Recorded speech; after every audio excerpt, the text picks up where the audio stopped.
नमस्कार. झाडांच्या हृदयात ठोकलेले खिळे काढण्यासाठी निसर्ग मित्रांचा पुढाकार. संगोपन करू शकत नाही तर झाडांना खिळे मारू नयेत, असे कृत्य करू नये. देविदास पाटील थोरात. कन्नड प्रतिनिधी योगेश शेळके. कन्नड. वृक्षांचे गुणगान करताना संत तुकाराम महाराज आपल्या अभंगात म्हणतात, वृक्षवल्ली आम्हा सोयरे. आता वृक्ष लागवडीसाठी मोठी जागृती झाली आहे. मात्र काही माणसे या वृक्षांना आपल्या स्वार्थासाठी खिळे ठोकतात. काही काळानंतर या जाहिराती निघून जातात, मात्र त्यासाठी झाडांच्या हृदयात ठोकलेले खिळे तसेच राहून जातात. बेजबाबदार लोकांनी ठोकलेले अशी खिळे काढून घेत झाडांची वेदना दूर करण्याचे काम नाचनवेलच्या निसर्गमित्र देविदास थोरात यांनी हा उपक्रम हाती घेतला असून त्यांच्यासह काही युवकांनी सुरुवात केली आहे. उपक्रमाअंतर्गत गुरुवार दिनांक 12 सप्टेंबर रोजी नाचनवेल बसस्टँड परिसरातील झाडांना ठोकलेले खिळे काढण्यात आले आहे. यानंतर महामार्गावर जिथे खिळे दिसतील ते त्यांनी काढले आहे, असे युवा मित्राने सांगितले आहे. यानंतर कुणीही अशी खिळे ठोकू नये असे आवाहन देखील त्यांनी केले आहे. संपूर्ण विश्वाला प्राणवायू म्हणजे ऑक्सिजन देणाऱ्या एवढ्या मोठ्या 100 वर्ष आयुष्य असलेल्या वृक्षांना असे खिळे ठोकण्याचे कृत्य कोणीही करू नये. 24 तास अन्न पाणी नाही मिळाले तर आपण जगू शकतो, मात्र ऑक्सिजन नाही मिळाले तर आपण जगू शकत नाही. मोठी मोठी झाडे आता खूप दुर्मिळ दिसत आहे. त्यामुळे या झाडांना जगण्यासाठी पुढाकार घेऊन संगोपन करण्याचा मी संकल्प केला आहे, असे मत निसर्गमित्र यांनी व्यक्त केले. यावेळी बस स्थानक परिसरातील नागरिक झाडाभोवती जमा होऊन त्यांचे कौतुक करत होते. यावेळी भरत थोरात यांनी देखील सहकार्य केले. नमस्कार, मी निसर्गमित्र देविदास थोरात आणि आज आपल्या समोर एक आगळ्यावेगळ्या झाडाच्या विषयी आपल्याला एक माहिती सांगणार आहे. तरी मित्रांनो, आज नाचनवेल बस स्थानक येथे हे जवळपास 100 वर्षापेक्षा जास्त आयुष्य असलेले झाड आहेत आणि या झाडामध्ये अशा प्रकारे हे खिळे आणि वायसर या ठिकाणी या झाडामध्ये लोकांनी टाकलेले होते.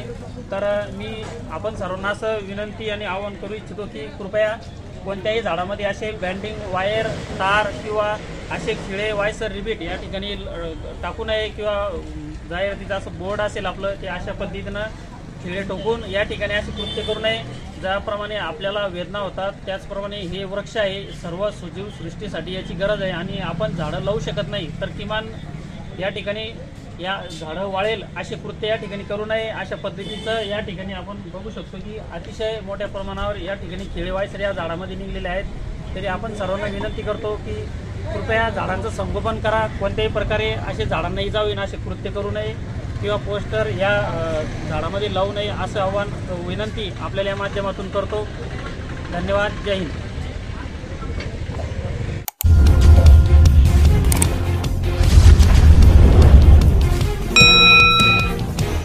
खेजडीच्या झाडांसाठी 363 लोकांच्या बलिदानाच्या वनशहीदीनी छत्रपती शिवाजी हायस्कूलमध्ये खेजडीचे रोपण करून हरित अभिवादन.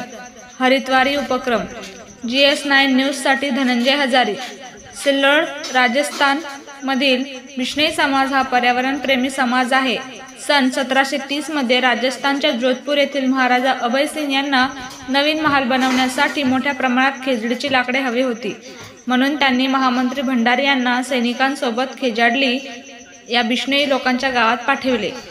त्यांनी झाड कापायला सुरुवात केली. तोवर गावातील अमृतादेवी बिश्नोई या महिलेने सैनिकांना झाडं तोडू नये म्हणून विरोध केला व झाडास मिठी मारली व अमृतादेवी म्हटल्या की सिर साठे रुक रहे तो भी सस्तो जाण, म्हणजे माझा जीव जाऊन जर झाड वाचते असतील तर जीव द्यायला मी तयार आहे. यावर त्या सैनिकांनी खेजडीला मिठी मारलेल्या अमृतादेवी यांच्यासह त्यांच्या 3 मुलींची हत्या केली व संपूर्ण गावाने झाडांना वाचवण्यासाठी झाडांना मिठी मारून चिप्को आंदोलन केले व सैनिकांनी त्यांची ही हत्या केली. या खेजडीच्या झाडांसाठी 363 लोकांनी बलिदान दिले. ही एक अजरामर घटना या देशात घडली.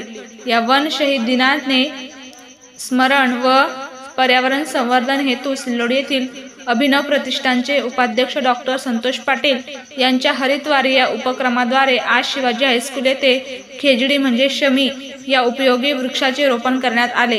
या निमित्ताने डॉक्टर पाटील यांनी स्वतः मित्र च्या मदतीने 50 शमीची रोपं राज्यात विविध ठिकाणी आज लावली आहेत. महिला सांगितलं नाही झाड तोडायचं नाही, हे झाड आहे खेजडीचं, हे आमच्यासाठी पवित्र आहे, आम्ही याला देव मानतो, आम्ही विष्णूचं प्रतीक मानतो, कारण विष्णू म्हणजे विष्णू. त्यांनी तो विरोध केला त्या महिलेने. त्यांना तो जगातला पर्यावरणासाठी झालेला पहिला विरोध आहे.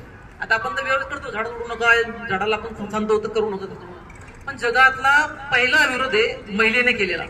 पर्यावरणासाठी सगळ्यात महत्वाची भूमिका पुरुषांची किती आहे ते मला सांगता येणार नाही, पण महिलेने पहिला विरोध तो जगामध्ये, खूप मोठी गोष्ट आहे. जगातला पहिलं चिपको आंदोलन असेल, जगातला महिलेने पर्यावरणासाठी केलेला पहिला विरोध असेल, किंवा सार्वजनिक रस्त्यावरती किंवा संघर्ष म्हणजे जे असं समाज प्रश्नासाठी जर कोणी केला असेल तर महिलेने केलाय.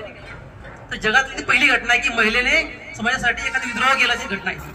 मग त्या महिलेने विरोध केला, सैनिकांनी ऐकलं नाही, त्या महिलेने झाडाला मिठी मारली, या खिचडी झाडाला अमृतदेवींनी, आणि सैनिकांनी ऐकलं नाही, तलवारीने अमृतदेवींचं डोकं आधी छाटण्यात आलं, नंतर झाड छाटण्यात आलं.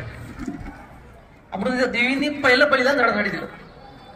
अमृतदेवींचं बलिदान बघून तिच्या 3 मुली होत्या, त्यांनी पण वेगवेगळ्या झाडांना मिठी मारली. त्या सैनिकांनी त्या 3 मुलीला सुद्धा हत्या केली. मग तिच्या पती तिचा आला, सासरा आला, सासू आल्या, तिच्या घरातल्या बायका आल्या, तर वेगवेगळ्या झाडांना मिठी मारली.